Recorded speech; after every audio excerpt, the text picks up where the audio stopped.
За өдрийн төргийн зарим асуулт давхцаж байгаа учраас зарим нь хасъя. За засгийн газрын гадаад өр бол 37 тэрбум доллар болсон байна. За Монгол улсын засгийн газрын гадаад өр бол 8 тэрбум гэдэг энэ гадаад өрийн мэдээллийг авлаа. За одоо ингээд энэ засгийн газар бол 14 мега төслийг ер нь ихэнхийг нь гадаад өр зээл тусламж бонд үнэт цаасаар одоо санхүүжүүлнэ гэсэн ийм чигтэй байгаа. За засгийн газрын 14 мега төслөөс гадна за Улаанбаатар хот дээр бас 24 мега төслгээд бас л одоо гадаад өр зээлээр хийгдэх ийм төслүүдийн асуудлаас яригдж эхэлсэн байгаа. За тэгэхээр 26 оны энэ төсвийн хүрээний мэдээлэл төсөөлөлдөө за энэ өрийг одоо гадаад өрийг хичнээнээр нэмэгдүүлэхийн за яг одоо ямар төсөлд хэдэн долларын за хэдэн одоо үнэт цаасаар ямар үн цаасаар ямар өрийн бичиг ямар бондоор энэ 14 тэгээд дээрэс нь Улаанбаатар хотын нэмэх 24 мега төслийг санхүүжүүлнэ гэсэн ийм төсөөлөл төлөвлөгөө байгаа бай. Энэ дээр та хариулах боломж байна уу? Нэгдүгээр асуулт. За хоёрт нь за яг бид нар бол 25 оны төсвөө бол алдагдaltaгүй баталсан гэж байгаа боловч ерөнхийдөө төсвийн төсөөллөө бол маш өөдрөгөөр одоо төсөөлдөг. За ингээ яг одоо төсөв бүрдүүлэх ингээд энэ агшинд ерөнхийдөө бол төсвийн бүрдүүлэлт маш хэцүү болдог. Харамсалтай нь одоо өнгөрсөн жилүүдэд төсвийн одоо тодголыг хийхгүйгээр за энэ төсөв бүрдүүлэлт одоо асуудал үүсэнгүүт ард иргэдийн нуруунд дээр янз бүрийн одоо татвар юу гэдгийг хураамжаа нэмж энэ одоо төсвийг ингэж бүрдүүлж ирсэн. Энэ бол ерөнхийдөө бол энэ сүүлийн үеийн одоо засгийн газрын хамгийн сайн хийж сурсан зүйл гэж ингэж харагдаж байна. Тэгэхээр 26 оны энэ төсвийн төсөөлөлтөө за энийг бол яаж тусгаж өгч байгаа юм бэ? Энэ Монгол онгтой бодлого үйл ажиллагааны ямар нэгэн уялдаа холбоог бий болгосон зүйл одоо энэ 26 оны төсөөлөлд орж ирсэн үү? Хоёрдугаар асуулт. За гуравт нь инфляц өсөх за сая бол ерөнхийдөө олон гишүүд бас хэллээ. Инфляц өсөх хандлагатай байна. За хоёр оронтой тоонд ч орно гэсэн ийм одоо судлаачдын дүгнэлтүүд бас гарсан байгаа.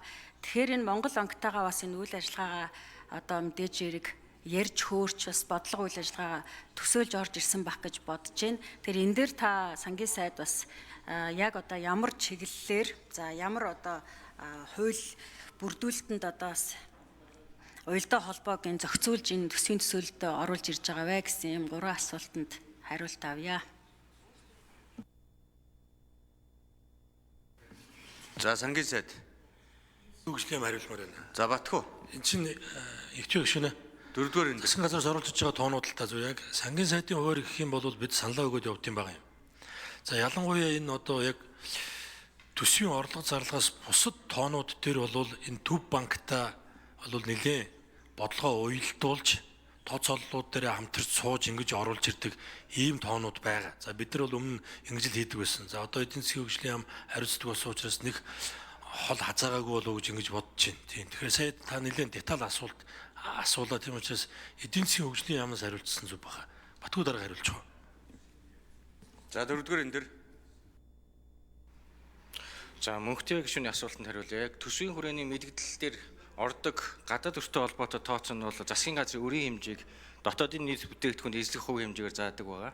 За биднээсийн одоо оруулж ирсэн төсөл дээр бол 2026 он 50%, 27, 28 он 45% байхаар энэ өрийн төсвүүд засгийн газрын өрийн хэмжээг бууруулах чиглэлээр оруулж ирсэн байгаа.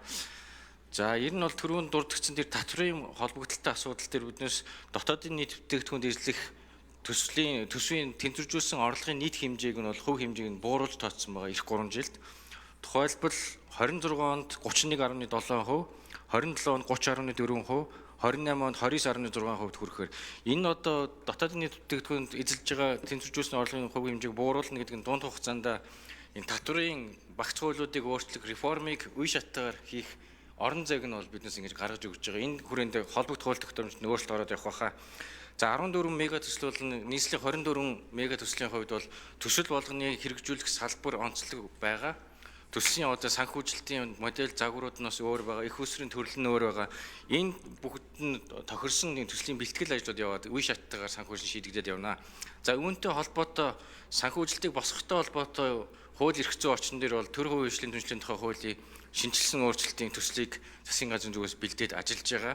Мөн гадаадын хөрөнгө оруулалтын тухай хуулийг шинжилсэн өөрчлөлт, бусад бизнесийн орчныг сайжруулах хууль тогтоомжуудыг өөрчлөх, реформ хийх чиглэлээр ажиллаж байгаа. Энэ хүрээнд гадны шууд хөрөнгөөр бол бас төр хувийн түншлэрийн томоохон төслүүдийн санхүүжилтийг төсөвд аль болох дарамт учруулахгүй шийдэх нь зүйтэй гэж үзэж байгаа. За, инфляцтай холбоотой асуудлыг бас түрүүн тайлбарлсан өмнөх асуултан дээр үндсэн олон хүчин зүйл дундаас төсвийн тогтвортой байдлын зөвлөлөөс ялгаатай нь бол төсвийн зарлагын хэмжээг манай яамны тооцоол 2.3 их 80 дээр 26 онд бага байгаа.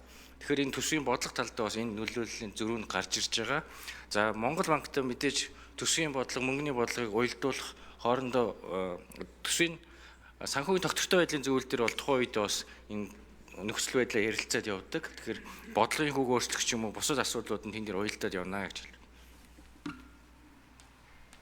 За эмэгтэй гишүүн тодруулцгаая. За тэгвэл эдийн засгийн яамнаас дахиад тодруулга авчээ. Одоо гадаадын зээл тусламж, за үн цаас, бонд гэдэг энэ дээр бол ерөнхийдөө бас ач холбогдол өгж байгаа. Энэ дээр бас найдлага байгаа гэдэг чинь. Тэгэхээр гадаад одоо энэ зах зээл нь гадаад улс төрийн нөхцөл байдал, геополитикийн нөхцөл байдал гэдээ маш одоо өөрчлөгдсөн байгаа. Тэгэхээр энэ дээр та бүхэн бас судалгаа хийсэн үү? Ерөнхийдөө одоо бас хэрэгжих бодит боломж нь ямар байгаа бол? За дөрөвдүгээр эндээс төрийн нарийн бичгийн дараа Батхүү хариулт өгье. За, гадаад нөхцөл байдлыг манай яам байнга ажиглаж судалгаанууд хийж ажиллаж байгаа. Ялангуяа олон улсын одоо худалдаан дээр үүсэж байгаа тарифын өөрчлөлтүүд улс орнуудыг харилцан авч байгаа арга хэмжээнд байнга ажиглаж байгаа. Хамгийн сүүлийн жишээ гэх юм бол Америк бүгд найрамд Хятад улс хооронд харилцан тарифа 115%-аар 90 оны хугацаанд бууруулах шийдвэр гаргасан. Тэгээ бус улс орнууд ч гэсэн ер нь хилцэл хийгээд явж байгаа.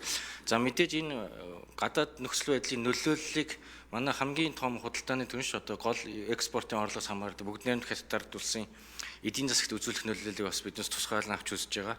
Ойрын 2 жилийн хувьд бас энэ сөрөг нөлөөллүүд гарна гэсэн тооцоолууд олон улсын байгууллагууд бол манай яамны дотоод тооцоолтыг гарч байгаа.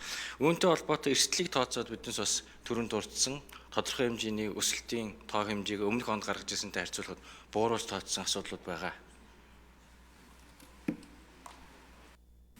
За эмэгтэй болромоо гишүүн асуулт асууя.